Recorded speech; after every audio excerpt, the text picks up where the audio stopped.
Pues muy buenos días, ya estamos nuevamente en su programa Diálogos Ciudadanos, en esta día ya de miércoles, mitad de semana, ahora sí ya acercándonos al fin de semana. ¿Y cómo amaneciste, Liz? ¿Cómo te va? Muy bien, muchas gracias, Pedro. Espero que nuestro auditorio también esté recibiendo una linda mañana.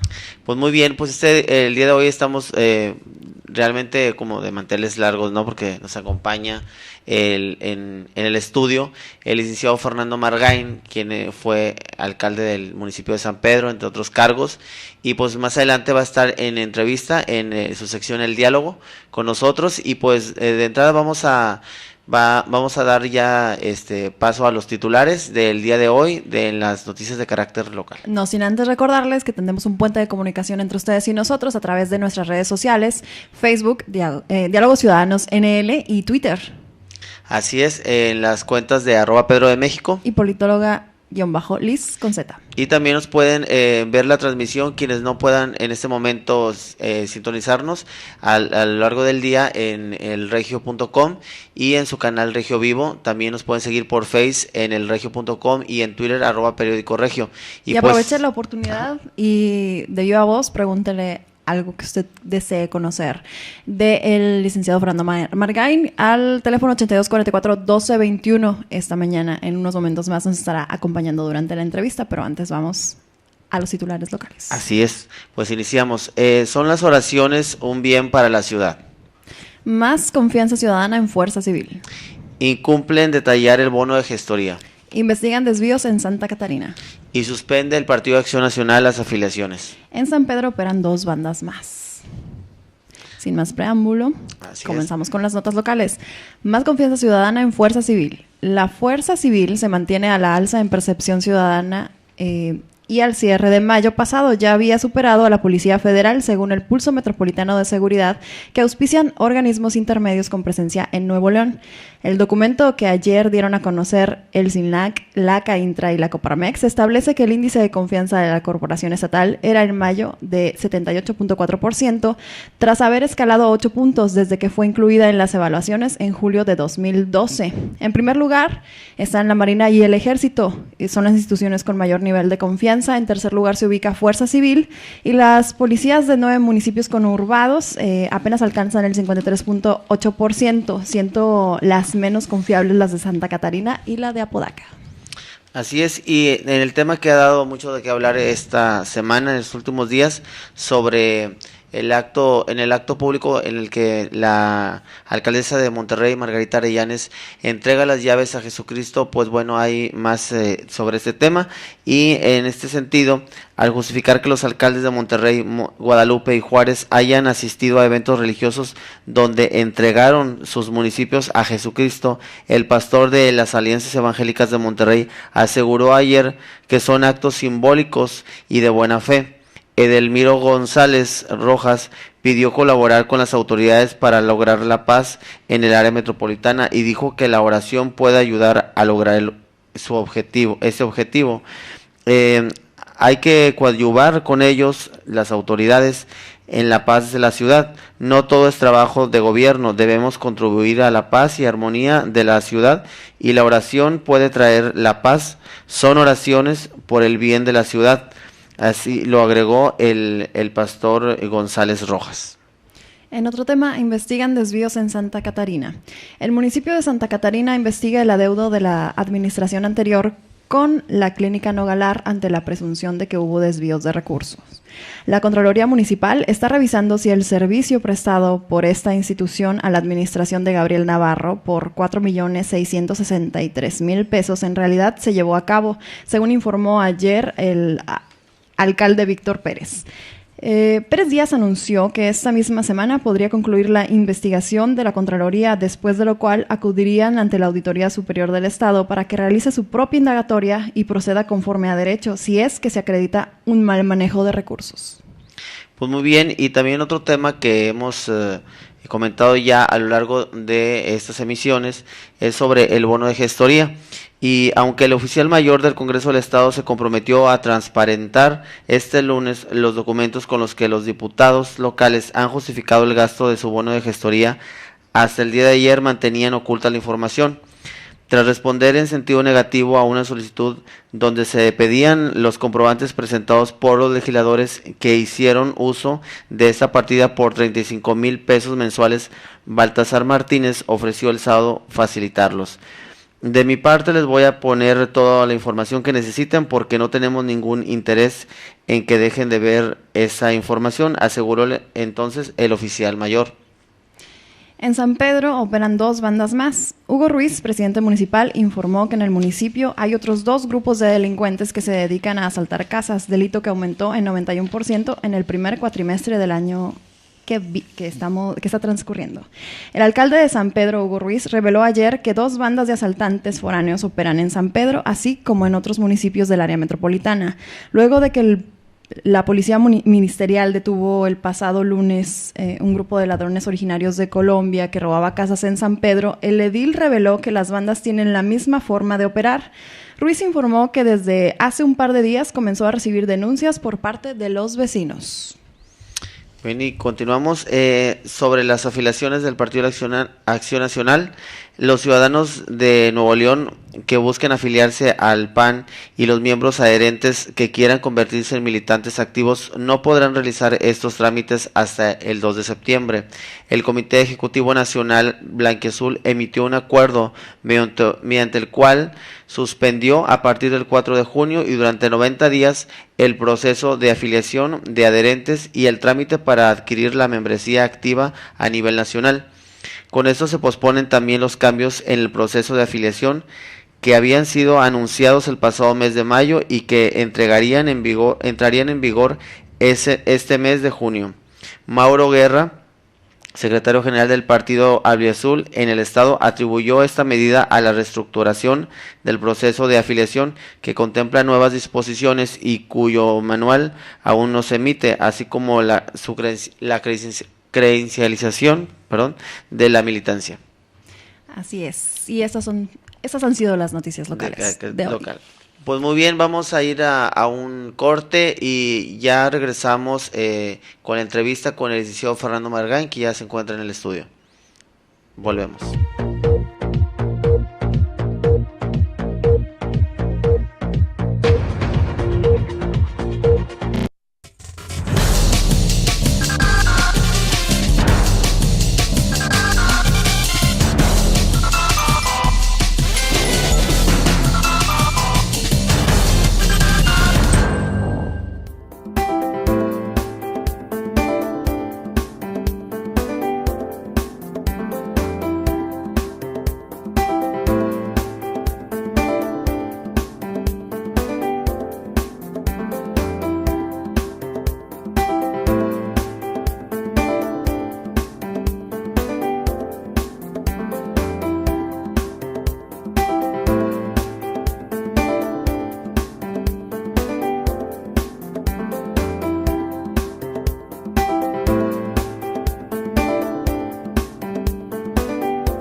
¿Qué tal? Soy tu amiga Vero Martínez del programa Salud, Belleza y mucho más. Te invito a que sintonices www.regiovivo.com. No te pierdas mi programa los lunes de 9 a 10 de la noche. Aquí te espero.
maestra.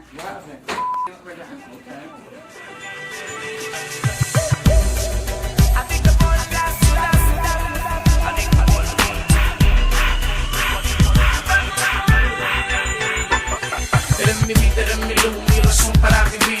Continuar con la lucha que llevo dentro de mí. Miro el cielo, buscando la respuesta. Le hablo yo a ver si él me contesta. Pegamos juntos como pan y Nutella. Perdóname si te traté con la cualquiera. Nunca pensé que mi vida sucediera como una novela. Adán y Eva.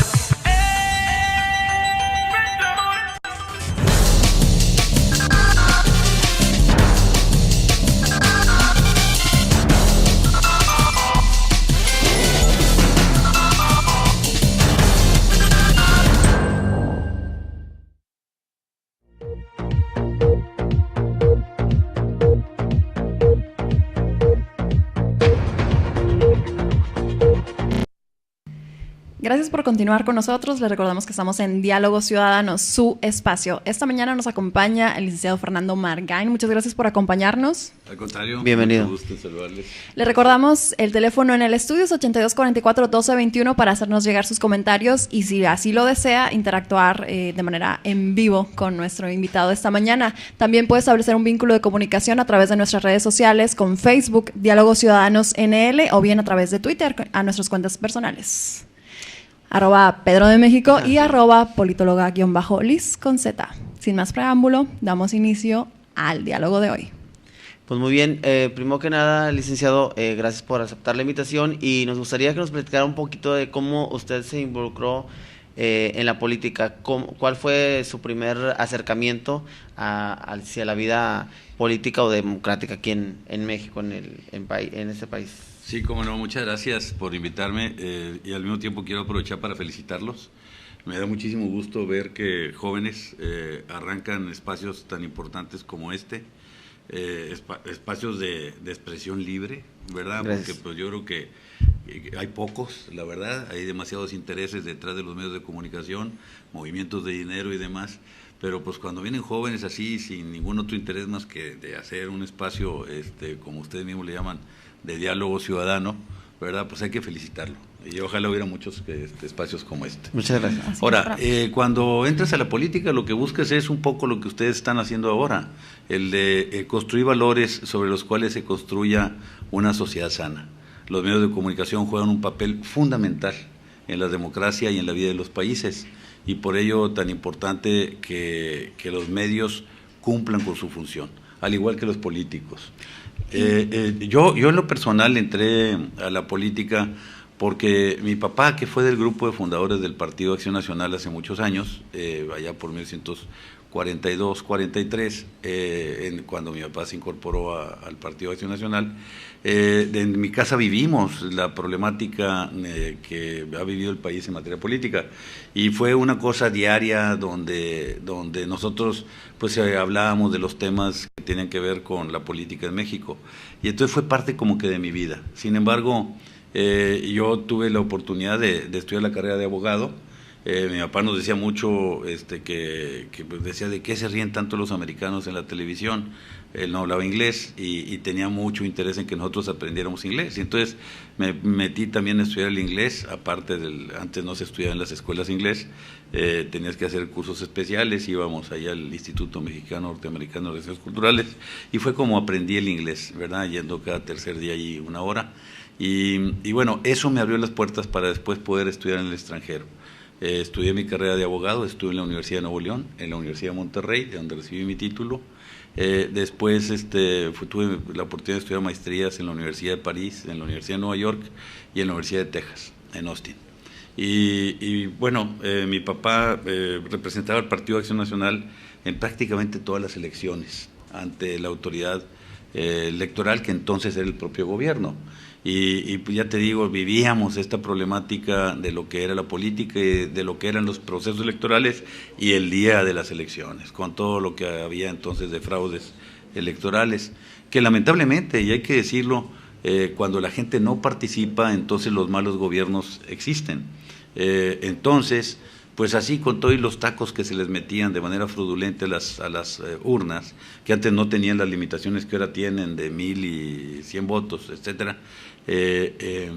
Antes ahora cada una tiene un límite máximo de cierto número muy bajo. Antes no, antes le metían todo lo que eran posible lo que cabía. Lo que cabía. Y bueno, aún así votaba menos del 30% de la población. O sea, entonces no había interés de la gente en lo que sucedía en los procesos, por lo que tú quieras y mandes, que a lo mejor no había interés, porque ¿para qué si mi voto se lo van a robar? De hecho, se hacían sátiras de que votaban los muertos y entonces, por lo tanto, iban a los panteones a hacer política en plan de vacilada, ¿verdad? Les hablaban a los muertos, porque todo el mundo sabíamos que eso sucedía. Entonces, pues, la razón que fuera, la gente no iba a votar. Y bueno, eso te habla del abandono del interés de la gente en las cosas de gobierno. Y a lo mejor ahí podemos encontrar la explicación de por qué los gobernantes llegan a servirse y ver por sus propios intereses y no por los intereses de la comunidad.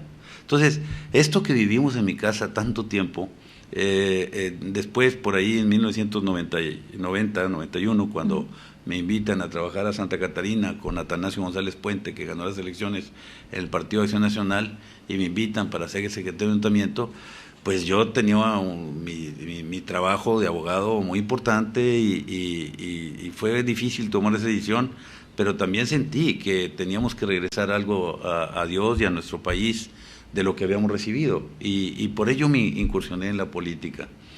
Como secretario de ayuntamiento de Santa Catarina fue mi primera vez que participé de manera activa en un puesto de función pública, y de ahí para adelante después fui alcalde del municipio de San Pedro Garza García, en donde fui en 2 ocasiones alcalde, después senador de la República, y fui secretario de Desarrollo Social en el gobierno del Estado de Nuevo León con el gobernador Fernando Canales.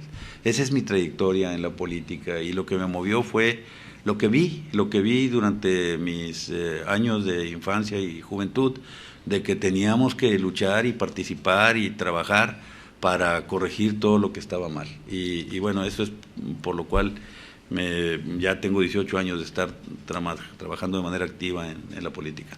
Bien. Muy bien.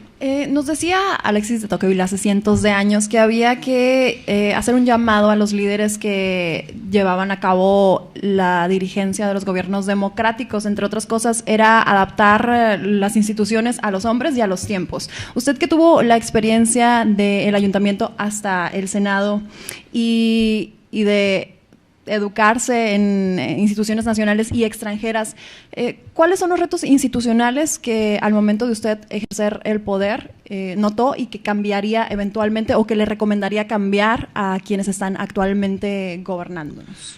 Bueno, pues es una excelente pregunta, y la verdad que es algo que nos debe de invitar esa pregunta a todos a la reflexión. O sea, ¿qué es lo que debemos de hacer para corregir las cosas? Y la pregunta la tenemos que hacer en primer término a cada uno de nosotros. ¿Qué debo de hacer yo para corregir lo que hago mal, si quiero que el país cambie y mejore? O sea, si quieres que los políticos sean honestos, pues no les den dinero. Digo, yo no estoy diciendo que nada más el político es el malo, no, pero participamos todos de esa cosa. Si no quieres ofrecerle, como se dice, una mordida a un policía, pues no te pases el rojo, ¿verdad? O cosas de este tipo. El primer paso entonces sería el civismo. Y posteriormente, en cuanto al diseño institucional, la cuestión de revocación de mandato o reelección o ampliación del periodo en el orden de gobierno municipal, ¿usted los percibe como necesarios o podrían todavía dejarse un poco de lado, dándole prioridad a otro tipo de temas en las agendas? Mira, yo pienso que hay que impulsar la reelección, que es importante que el político pueda hacer una carrera y se sienta comprometido con la comunidad, ¿verdad? Tú no le puedes pedir que te rinda cuentas a un político que va a estar 3 años en el poder, o sea, se va a ir. El mismo político, a mucha gente le preguntas cuando voy así a foros con personas, les digo, dígame el nombre de su diputado local, y no lo saben. O sea, ¿por qué? Porque el político que ya elegiste fue para sacar el voto durante la campaña, ya no vuelve contigo. ¿Y por qué no vuelve? Porque no tiene interés de volver. Pero si él fuera a ser reelecto, o tener la posibilidad de reelegirse, entonces se encargaría de estar pendiente de que tú lo aprecies y todo lo demás. Entonces, me parece que la reelección es algo necesario. Me parece que es un error, algo que está pasando en el país, que están extendiendo de 3 años a 4 años los periodos de los alcaldes. Me parece un error, porque se desfasan las elecciones y es importante que las elecciones se den en el mismo tiempo para diputado local, federal, gobernador y demás, para el efecto de que la gente vaya a votar, porque estarle pidiendo a la gente que vaya cada rato a votar, pues en un país donde apenas estamos construyendo civismo, pues se vuelve más difícil. Entonces me parece un error cambiar eso. Es mejor que hablemos de reelección y que no cambiemos eso. Otra cosa que he comentado mucho es que las elecciones las hacemos el primer domingo de julio. Y también me parece un error que si los niños salen de clases por ahí de principios de junio, mediados de junio, pues que hagamos las elecciones cuando ya los niños salieron de vacaciones y muchos padres de familia aprovechan pues para ir a los lugares de origen de donde son ellos, de Oaxaca, de Michoacán, etcétera. Entonces yo digo, simple y sencillamente, adelante las elecciones un par de semanas, a que la gente esté en sus casas y pueda ir a votar, porque los jóvenes ahora se van a estudiar muchos al extranjero. Universidad de Nuevo León tiene más de 2,000 becados, becarios que van al extranjero, o sea, y así te puedes ir y multiplicas, y es una cantidad de jóvenes que pues bueno, ya no van a votar, porque pues ellos están en su formación personal, se van, etcétera. Entonces, me parece que eso también es muy importante. La otra parte, el exigir la transparencia en el manejo de las cuentas públicas, y ya se está haciendo a nivel alcaldías, pero no se está haciendo a nivel Congreso, ni local ni federal, y me parece que es fundamental el que se rinda cuenta de cada dinero, de cada peso, que es un dinero público, que es de la población y que se le tiene que decir a dónde se destina. Precisamente hace unos días se aprobó la revisión de la cuenta pública de la Universidad Autónoma de Nuevo León, y ¿cree usted que, bueno, esto indudablemente es bueno, ¿no?, para los ciudadanos, para los propios estudiantes y las personas que estamos involucradas en la universidad, pero hay otras instituciones que usted ve que debieran ser más transparentes o exigirle ese tipo de... Es que todas las instituciones, Pedro, que reciben un dinero público, un peso, tienen obligación de transparentar y decir en qué lo invierten y lo gastan. Creo que la Universidad de Nuevo León sería un excelente ejemplo. Ahí hay gente muy honorable que conforman los diversos organismos de la universidad, pues que abrieran las cuentas, ¿a dónde pueden ir esas cuentas, esas inversiones? A puras cosas de la educación de los jóvenes universitarios. Entonces, fíjate, y es un problema muy serio, ahorita lo decía Liz, de cultura, de que cada uno de nosotros tenemos que construir civismo, ¿verdad? Pues no tirando basura en la calle, manejando con cuidado, dejando pasar al peatón, ayudándole a alguien si le puede ayudar a cruzar una calle, etcétera, etcétera, etcétera. O sea, nuestros comportamientos. Cuando tú vas, y me voy a lo que decía hace ratito aquí, Liz, del comparativo con otros países, concretamente Europa, países desarrollados, porque nosotros estamos acostumbrados a ver nada más Estados Unidos, pero eso que hay en Estados Unidos se repite en Europa, o sea, de limpieza de las calles, de orden en el manejo de los peatones, de los camiones, el que conduce un camión sabe que trae gente, maneja con cuidado, se detiene en orden, maneja a velocidad, etcétera. Pero mira, tú lo observas cuando vas a las reuniones parlamentarias, y cito el ejemplo que me tocó vivir como presidente de la Comisión de Relaciones Exteriores del Senado de la República, cuando vas a reuniones interparlamentarias en donde van gente de 100 países o más, ¿verdad? Ahí te das cuenta de por qué la pobreza en los países. Llegan las gentes que vienen de los países europeos, legisladores, y llegan con su trajecito, con su ropa normal, llegan en camión o en taxi, pero los latinoamericanos o los países árabes llegan con limusina, con choferes, dices tú, pues si los pobres son estos, o sea, ¿sí? Pero nada, lo que pasa es que es la cultura. Sí. Y esta cultura de que hablamos del ciudadano, pues es el ciudadano que se inviste de diputado, de policía, de alcalde, de profesionista, de industrial, de maestro incluso. De maestro. O sea, cada uno de nosotros tenemos una cultura y queremos construir un país, pero pues queremos que el país sea el país número 1 del mundo, pero pues yo no soy número 1 con mi conducta, ¿me entiendes? Así Entonces, es. yo creo que lo decías, y esa es la gran diferencia que uno ve en el fútbol, por ejemplo. Yo le decía a uno de los grandes entrenadores, bueno, pues no quiero aquí polemizar, pero le decía a La Volpe cuando estaba aquí, le decía, oye, ¿y por qué el fútbol mexicano no agarra, no da? Y el europeo a todo lo que da. Y dice, no, pues, las horas de prácticas que tienen diarias son el doble allá que las que hacen aquí. Pues resultado, pues nos van a ganar. Entonces, lo único que quiero decir es que tenemos que redoblar nuestros esfuerzos, mejorar nuestras conductas en todos los ámbitos en que nos conducimos, cada quien de nosotros, si queremos que el país mejore. Bien, en la sociedad nosotros percibimos diferentes tipos de participación, la comunitaria, la social y la ciudadana. Usted ha experimentado pues varias de ese tipos de participación, pero sobre todo la política. En este sentido, ¿qué función o qué papel desempeñan en la importancia para el desarrollo democrático los partidos políticos y cuáles son los retos que usted identifica que deberían de estarse atendiendo, pero trabajando ya como prioritario? Sí, sin duda la política es el más noble de todos los oficios. El político toma decisiones por enormes cantidades de gente detrás de un escritorio, o sea, y toma muchísimas decisiones diario. Entonces, eso es sumamente importante. Ahora, los partidos políticos tienen un compromiso con la sociedad de cumplir con el propósito para el que son creados, ¿no? Una sociedad, por definición, es plural.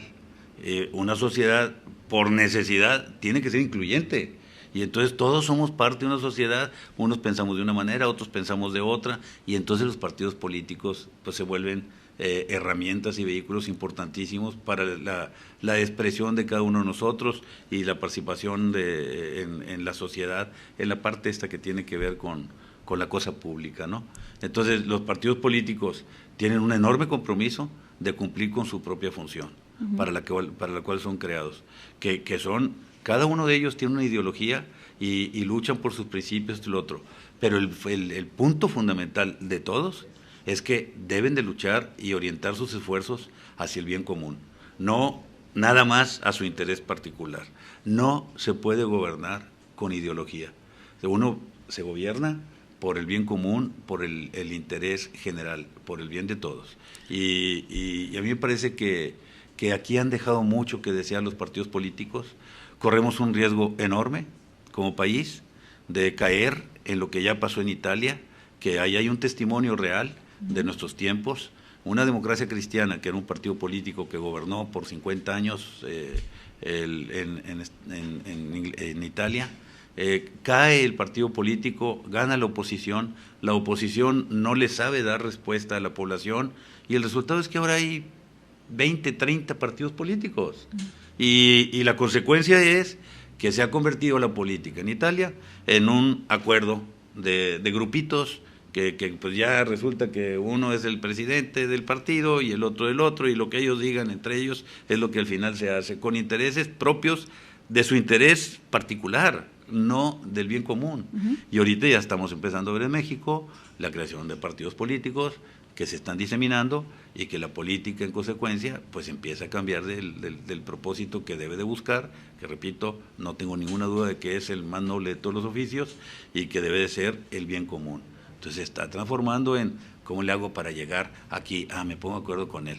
Y para llegar allá me pongo de acuerdo con él. Y entonces se está transformando en una liga de acuerdos que luego se comercializan y se mercantilizan y se bajan de nivel. Esto que pasó, y es importante la reflexión, con el primer ministro Berlusconi en Italia, bueno, en las fotografías que le tomaban con las muchachitas que luego lo publicaban, él decía, bueno, no son prostitutas, decía, ¿verdad? Porque no les pago. Pues ¿cómo un jefe de Estado puede expresarse así? O la consecuencia es que Italia está quebrada. Y volvemos al tema.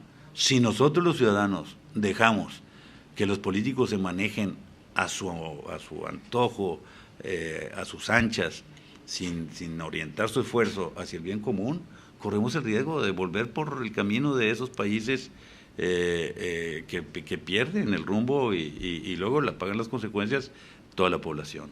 Viendo sobre el tema ya un poco más local sobre la seguridad pública y siendo que usted gobernó en dos periodos el municipio de San Pedro, aquí en Monterrey, bueno, quienes nos están viendo en otro estado, en otro país, en el área metropolitana, conurban por lo menos 7 municipios, los más grandes. Dentro de ellos está San Pedro, que es donde usted estuvo como alcalde en 2 ocasiones.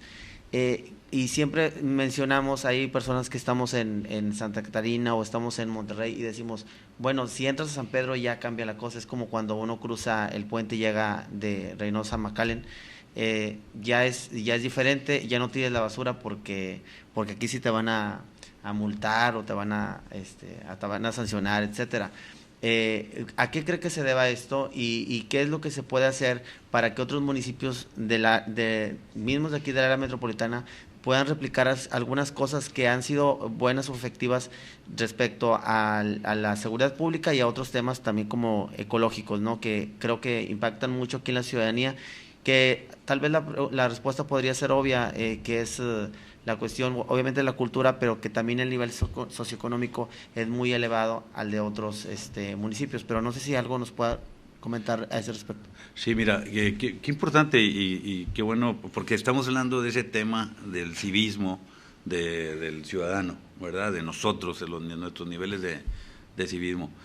San Pedro Garza García es lo que es por su participación ciudadana, pero no tengo absolutamente ninguna duda de que es el municipio número 1 del país, porque el municipio tiene desde por ahí de 1963, por allá 65, comités que se crearon, en donde toda la gente participa. Hoy por hoy en el municipio, bueno, y no de ahorita, ya tiene como unos 15 años, el municipio tiene una red ciudadana en todo el territorio, y ahí no hay que si son del PAN o del PRI o del PRD o del partido que tú quieras, no, ahí son ciudadanos que participan y ven por las cosas del desarrollo urbano, de la seguridad, de la ecología, de la cultura, esto, lo otro, o bien también de su colonia, porque también hay juntas de colonos, y luego también están los jueces auxiliares. Entonces, es una cantidad de gente enorme que se reúne por lo menos cada quien en sus diversos grupos de comités y juntas de colonos o de jueces auxiliares, por lo menos una vez al mes. Entonces, ahí un gobernante, ¿qué es lo que hace? Hace lo que la gente quiere. Por lo mismo, porque la gente está activa, está participando, está ahí, y la gente dice, oiga, eso no, oiga, esto sí. Y entonces el municipio hoy, en el paso del tiempo, es lo que es, y nos sorprendemos. Pues sí, si la gente no, y esto es importante que los gobernantes hagan, que le abran los espacios a la gente, creando los no reglamentos, en donde se obligue el gobernante a que la opinión del ciudadano, a escuchar al ciudadano en primer término y acatar las resoluciones que se toman en los diversos. Pero esa es la gran diferencia, ¿eh? Y un tema paralelo a esto, que seguramente muchos jóvenes que nos están viendo ahorita se preguntan, ¿por qué los horarios de venta de bebidas alcohólicas en San Pedro son más extensos y por qué no en el área metropolitana si hay una ley que reglamenta a nivel estatal? Mira, ese es un problema muy serio que sucede en general en nuestro país y que tiene que ver con la aplicación de nuestras leyes, ¿verdad? Mucho decimos de que las leyes ahí están, pero no se aplican. Y una de ellas es esta, la de los horarios de las ventas de alcohol, ¿verdad? Y hay una cultura ahí equivocada que tenemos que corregir, pero la gente no está entendiendo. Y no hablo aquí de los antreros, no, hablo de todos. Yo junté a los presidentes de las juntas de los clubes sociales de Monterrey, Club Campestre Monterrey, de Sierra Madre Tenis Club, el Casino, el Valle, el San Agustín, todos los junté cuando las cosas estaban muy peligrosas en materia de seguridad y se daban todas estas situaciones que hoy conocemos y que, bueno, hemos estado viviendo ya por varios años. Y los junté a todos los presidentes y les dije, señores, ayúdenme a que la ley se aplique. Necesito que se deje de servir alcohol, como dice la ley del Estado, a las 2 de la mañana en los fines de semana. No, nosotros somos clubes privados, dijeron, ¿verdad? Y nosotros fijamos nuestros horarios. No, le dije, pues así así no va a crecer una sociedad. Y vuelves al punto de fondo, en que hay un problema real creado que tiene que ver con nuestra cultura. Tú vas a Suiza y a las 10 de la noche la gente ya no hay nada. Tú vas a Nueva York, a las 11 de la noche todos los restaurantes cierran y se recoge la gente en sus casas. ¿Por qué? Porque hay cultura. No, aquí el reventón, compadre, saca la carne asada y saca más cerveza. Y, oye, pues ¿dónde conseguimos cerveza? Pues ya está cerrado. No, yo conozco un compadre que, etcétera. Y ahí es lo que nos debemos de cuestionar. Y yo creo que se ha avanzado muchísimo en materia cultural. Los que somos un poco mayores sabemos que pues ya ahorita los carros no pitan en la calle. Es raro escuchar a alguien que pita en el carro. Y también es raro ver a alguien que tira basura a la calle desde el carro. Entonces hay cosas muchas que ya vemos orden. Cuando vemos en el tráfico que se hacen los nudos estos de tráfico, ya entendemos que hay que dejar pasar un carro y luego yo paso y luego el otro y luego el otro, ¿verdad? Y eso se da de manera automática. Usted que ha tenido la oportunidad de estar en muchos países, no solamente de conocer por cuestión turística, sino por cuestión laboral, seguramente, como ya lo menciona, en otros países, en Europa, aquí mismo en Latinoamérica, hay un buen sistema de transporte, el cual no tenemos aquí en México. ¿Qué ejemplo de qué ciudad o de qué país pudiera replicarse aquí o tomarse así como base para decir, sabes qué, aquí en Monterrey, que tenemos una, pésima vialidad, me atrevo a decirlo porque todo el mundo lo vivimos, lo padecemos diariamente, se puede replicar siendo una ciudad metropolitana ya tan grande y con tanto parque vehicular, que evidentemente el sistema de metro, etcétera, pero ¿cómo hacerlo? ¿Cuál es lo que tendría que hacer los alcaldes metropolitanos o el gobierno estatal para tener un plan conjunto y caminar todos hacia un, no sé? Sí, mira, estás tocando uno de los puntos más importantes que tiene que ver con la vida diaria de todos nosotros. Me gustaría complementar la pregunta, sí, si no les molesta. Sí. Estamos viviendo un contexto en que se propuso un pacto por Nuevo León, tratando de replicar el pacto por México, y creo que tiene algo que ver con lo que estábamos mencionando a lo largo del diálogo de hoy. Entonces, ¿usted lo ligaría a ese consenso que se necesita por parte de los diferentes partidos políticos, donde deberían de dejar de lado su ideología por ver el bien de la ciudadanía? Por ejemplo, el tema de vialidad, ¿lo metería usted en caso de que estuviera a favor de ese tipo de pactos? No, definitivo. Y otra complementación de tu complementación sería... Por el tiempo tan breve. Es muy breve. En el DF, tengo entendido que todavía está el programa de Él No Circula. No sé si eso también podría ser aquí, o sería una forma. Sí, mira, yo creo que hay que empezar a resolver el problema de fondo, ¿no? Sí. Estructural. Con pacto o sin pacto, o sea, esto es a fuerza, ahorita no se me viene a la mente el nombre, Portland, Oregon. Okay. Allá tienen un gobierno que se llama gobierno metro, que es paralelo al gobierno normal, y el gobierno metro ve 4 cosas nada más, que es contaminación o basura, manejo de basura, transporte, iluminación y me está faltando uno ahí. Pero son 4 temas nada más y son electos y son dedicados nada más a eso. Son gente que tiene especialización en esos temas. Y ahí se ven todas esas cosas. ¿Por qué? Pues tiene que ver con la cosa diaria de todos nosotros. Caso de transporte, ¿verdad? Que mencionas. Es increíble que hoy por hoy, ahorita, no tengamos un plan del transporte. Esto que se está haciendo con el Alex, ¿verdad? De las 2 avenidas, Morones y Constitución, que se han hecho sin ningún plan. Es un, perdóname, no es una palabra indebida, pero es un absurdo. Era mejor dedicarle 1 mes o 2 a un buen plan y luego empezar a trabajar, que estar haciendo esto que va a quedar por 40 o 50 años. Lo mencionábamos ayer, que por ejemplo hay un puente que da a la Colonia Independencia, el puente Zaragoza, que apenas bajas y está un semáforo. No, es que es absurdo lo que están haciendo y se va a quedar por 40 o 50 años ese tema, y obviamente si ahorita está mal, se va a ir agravando poco a poco conforme pasa el tiempo. Pero la otra cosa, no hay un plan del metro a nivel metropolitano, y eso es otro absurdo, porque necesitamos transporte público eficiente. Y la otra parte, yo escucho las discusiones con que el segundo boleto, 50% para el transporte de camión, ¿verdad? Sí. Oye, es absurdo, otro absurdo. No hay por qué cobrarle al ciudadano. Si yo me lado de este punto a este otro punto y tengo que tomar 3 camiones, no tengo por qué pagar 3 boletos. Yo voy de un lado a otro, nada más. Tú, gobierno, organízate para que no me cueste más que un boleto. Y esto te pasa en Italia, y te pasa en Francia, y te pasa en todas partes. Menos aquí. Menos aquí. Y ahora los trabajadores que son concesionarios de la CTM, de la CRO, que se supone que entraron ahí para nivelar las tarifas, que los ricos empresarios entonces no se aprovecharan del trabajador, pues ahora ellos son los que también piden que se aumenten las tarifas. Entonces, al final, ¿por qué lo menciono? Porque yo creo que el gobierno debe de tomar cartas en el asunto y tomar todas esas áreas por el bien de la población, porque el problema número 1 que padecemos absolutamente todos sin excepción es la vialidad, es el transporte.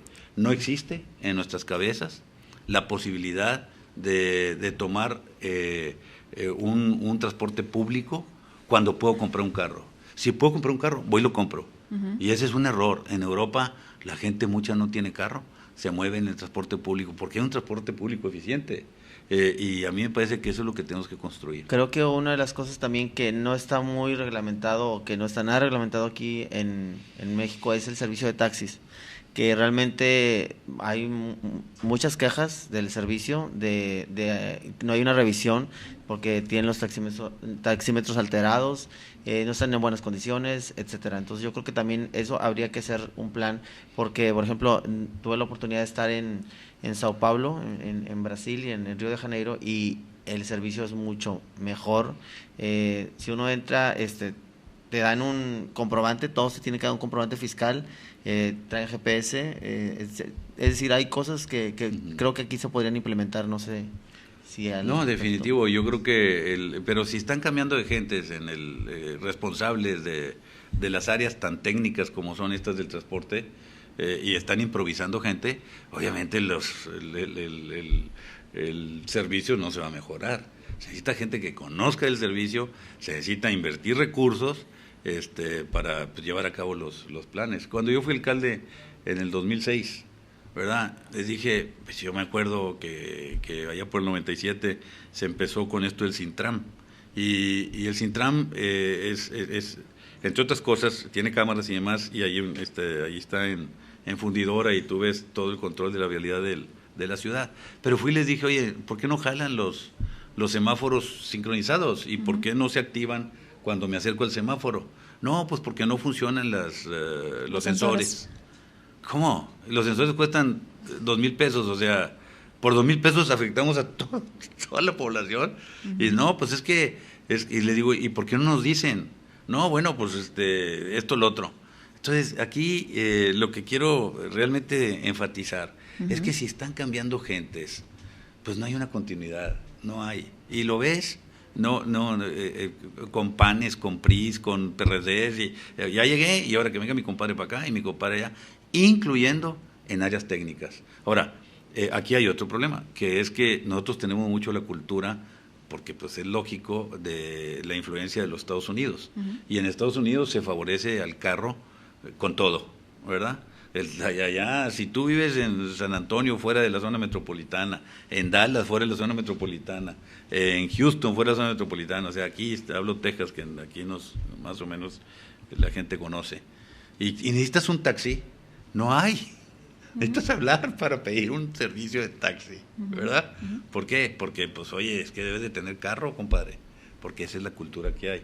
Entonces, necesitamos rebasar eso, pero realmente para hacerlo, pues necesitas tener un transporte público eficiente. Yo le digo mucho a la gente, cuando vas a una fiesta en la noche, ¿verdad?, que te vas en tu carro, ¿por qué no agarras un taxi? ¿Verdad? Ahora llegas a los lugares, bodas y cosas de ese tipo, en salones así asado, y hay valets parking, ¿verdad? Y al valet pues le das 50, 100 pesos y te llevaste tu carro, sales después de haber tomado un par de copas, o lo que hayas tomado, y vas a manejar. Entonces, bueno, ¿por qué no agarraste un taxi que a lo mejor te cuesta menos que el mismo valet? Y te quitas de riesgos y hasta más cómodo. Pues no, porque ¿a dónde hablo? Y luego si no viene, ¿me entiendes? Entonces hay que trabajar en eso, me parece que es muy importante, porque es algo que dicho sea de paso, si se lograra que se organizara el gobierno como debe ser en el transporte público, entonces le estaríamos dando a la gente un ahorro importante de su gasto que tiene que ver con el transporte. Y llegarían, en vez de usar 20 pesos para el transporte, usar 8 o 10, llegarías diariamente con 10, 12 pesos más a tu casa, que marcaría una diferencia importante, sin duda. Sobre todo para los sueldos que se perciben en la mayoría de la población aquí. Claro. Reivindicación del civismo, ya lo escuchó usted, la importante labor y tarea de los partidos políticos para democratizar la vida del país, así como el gobierno abierto, son los temas pues más relevantes con los que nos quedamos esta mañana en el diálogo ciudadano. Le agradecemos mucho su visita esta mañana, esperamos que también haya sido de su agrado y le agradecemos de antemano los comentarios que nos haga llegar a usted. Así es, y pues bueno, ya nos despedimos ahora con el invitado de esta mañana, el licenciado Fernando Margain, y lo esperamos el día de mañana a las 9 en punto para seguir con más diálogos ciudadanos. Muchas gracias. Gracias por haber venido. Muchas felicidades. Gracias. A usted Gracias, también. gracias.